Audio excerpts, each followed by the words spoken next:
पार्टीसाठी काय बनवायचं, हळदी कुंकूचा कार्यक्रम आहे तर आपण सहज ही डिश बनवू शकतो। इथे मी उडीद डाळ घेतलेली आहे 1.5 वाटी।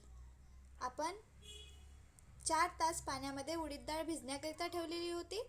आता उडीद डाळ चाळणीमध्ये काढून घ्यायची आणि पाणी पूर्ण काढून घेतलेलं आहे। 2-3 पाण्याने स्वच्छ धुवून टाकलेली आणि उडीद डाळ मिक्सरच्या पॉटमध्ये घेतलेली आहे। 4 तासानंतर या पद्धतीने छानशी मिक्सरच्या पॉटमध्ये डाळ घेऊन मिक्सरमध्ये फिरवून घेऊया। इथे 2 चम्मच पाण्याचाच वापर करत आहे। आपण उडीद डाळ मिक्सरच्या पॉटमध्ये डाळ घेतलेली आहे, त्यामध्ये पाणी टाकून आपण डाळ फिरवून घेतलेली आहे। यामध्ये टाकूया हिरवी मिरची, मिरचीचं प्रमाण कमी जास्त करू शकता। कढीपत्ता टाकूया। कढीपत्ता टाकल्याने मेदू वडा आहे त्याला छान चव येत असतं आणि तेलामध्ये शिजत पण असतं। खोबरकीस, जिरा,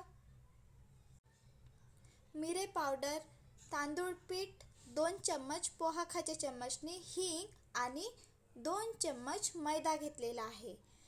मैदा नाही वापरला तर इथे आपण तांदूळचं पीठ वापरू शकतो, पण मी इथे मैदा वापरलेला आहे।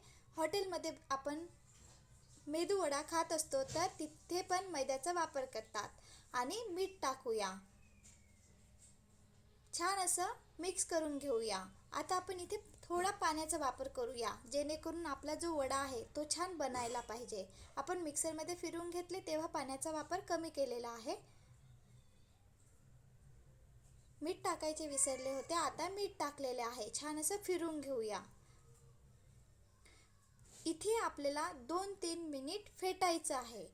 आपण या पद्धतीने पण पीठ छान असं भिजवून मिक्सरमध्ये फिरवून घेतलेले होते, त्याप्रमाणे पण पीठ आंबट येण्याकरिता ठेवू शकतो। पण आपल्याला पटकन बनवायचं असेल तर 2-3 मिनिट फेटले तर आपला जो मेदू वडा आहे तो छान स्पंजी बनणार, फुलून येणार आणि खाण्याकरिता चविष्ट बनणार।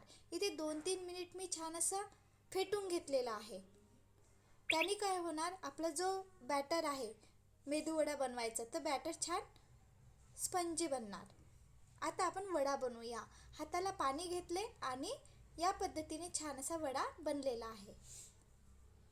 कढईमध्ये तेल गरम होण्याकरिता ठेवलेला, तेल गरम झालं तेव्हाच आपल्याला वडा जो आहे तो तेलामध्ये सोडायचा आहे। पटकन बनणारी डिश आहे आणि पार्टीसाठी आपण ही डिश बनवू शकतो आणि खाण्याकरिता खूप चविष्ट लागत असते ही डिश। हाताला पाणी घ्यायचं आणि वडा बनवून घेतलेला आहे। किंवा दुसरी पद्धतीने पण वाटीला तेल लावायचं आणि वाटीवर वडा ठेवला तर तो पण सहज तेलामध्ये उलटी करून वाटी तेलामध्ये सोडली तर सहज वडा निघत असतो। ग्लासचा पण वापर करू शकतो, पण या पद्धतीने बनविले तर सहज हातावरच छान असे वडे बनतात। ही डिश खाण्याकरिता खूप छान लागत असते। आणि उडीद डाळ आहे तर आज मी हिंगचा वापर केलेला आहे, थोडंच हिंग टाकलेलं। छान असा ब्राऊन कलर येतपर्यंत आपण उडीद वडा तळून घेऊया। किंवा हॉटेलवाले काय करतात, एकदा तळतात हलका कलर येतपर्यंत, नंतर पुन्हा तेलामध्ये सोडतात, म्हणजे त्याला जास्त कलर येत असते। त्या पद्धतीने आज आपण मेदू वडा बनवत आहे। बघा, एकदा तळून घेतलेले, आता आपण दुसऱ्यांदा पुन्हा उरलेलं बॅटर आहे त्यापासून वडा बनवूया। आणि हे वडे जेव्हा छान असा हलका ब्राऊन कलर येतपर्यंत तळून होणार तेव्हा आपण जे वडे काढून घेतलेले आहे ते वडे पुन्हा तेलामध्ये सोडून देऊया। किंवा वेळ नसेल, एकाच वेळेला पूर्ण वडे तळून घेतले तरी चालेल। खूप छान लागत असतं ही मेदू वडा खायला, नक्की बनवून बघा आणि या पद्धतीने बनवला तर अधिकच छान। खोबरकीसचा वापर केलेला आहे, मिरे पावडर, कढीपत्ता, मीठ, हिरवी मिरची, तुम्हाला वाटत असेल तर आल्याचा पण वापर करू शकता, मी नाही केलेला आहे। बघूनच वाटत आहे ना आत्ताच बनवायला पाहिजे, तर खरंच खूप छान बनलेला आहे मेदू वडा। बनवून बघा आणि कमेंट करून सांगा की कसा बनलेला आहे।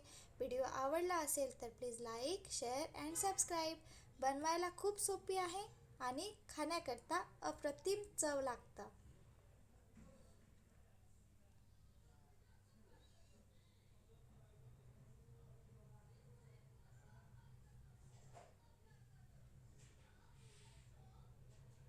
छान असा आपण वडे तळून घेतलेले आहे. बनवून बघा, कमेंट करून सांगा की कसे बनलेले आहे आणि खरंच घरच्यांना खूप आवडणार. खूप चविष्ट बनलेले आहे आणि एक वेगळ्या पद्धतीने आपण वडे आज ही मेदू वडा ही रेसिपी बनवलेली आहे. बनवून बघा, कमेंट करून सांगा की कसे बनलेले आहे. माझ्या घरी तर सगळ्यांना खूप आवडलेले. उरलेलं बॅटर आहे त्याचे मी नंतर बनविणार आहे. Bye bye.